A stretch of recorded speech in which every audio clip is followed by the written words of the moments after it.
Укучылар, 9-11 гасырларда Көнбатыш Европаның феодал таркаулыгы диелгән темабызның практик өлешен башлыйбыз. Беренче бирем. Таблицадагы буш урыннарны тутырыгыз. Сезгә аңлатмалар тәкъдим ителгән, ә терминнарны язарга кирәк.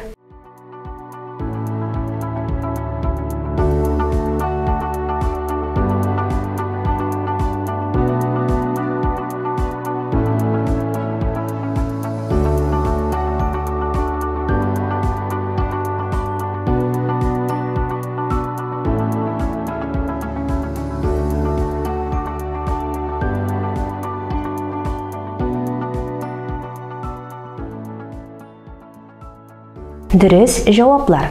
Феод хезмәт өчен бирелгән җир биләмәсе. Феодал ире җир биләмәсе хуҗасы. Вассал буйсынучы. Икенче бирем. Урта гасырларда ничек вассалларга әверелгәннәр дигән документны укыгыз, тарихи хаталарны табыгыз.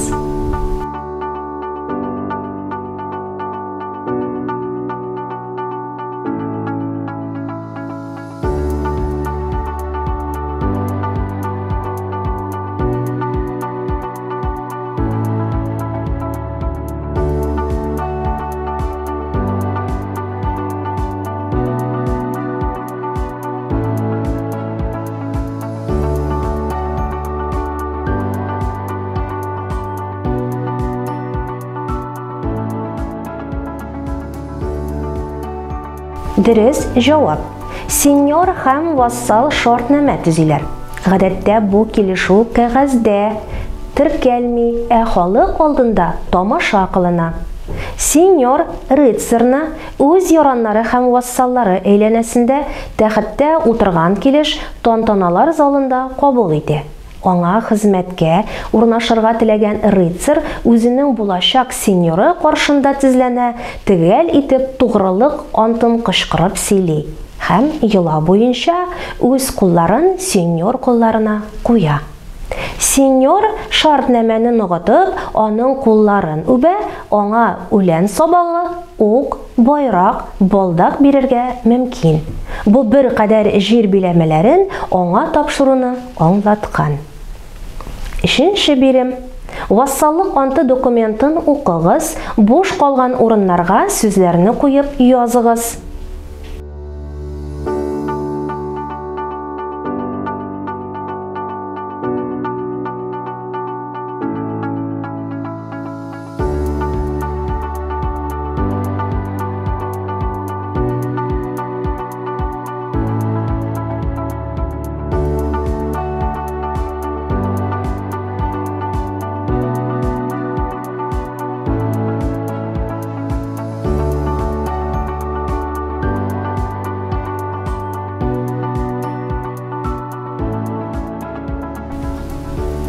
Дөрес җавап.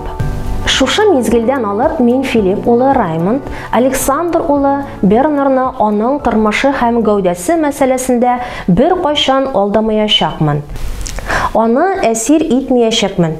Һәм минем киңәшем һәм ниятем белән генә хатын-кыз һәм ир-атта моны эшләмәячәкләр. Хәзерге көндә булган һәм минем ярдәмем белән ирешәчәк шәһәрләреңне дә һәм замокларыңны да, феодалларыңны да тартып алмаячакмын. Укучылар, 9-11 гасырларда Көнбатыш Европаның феодал таркаулыгы диелгән темабызның практик өлеше тәмам. Киләсе онлайн дәресләребездә очрашканга кадәр сау булыгыз.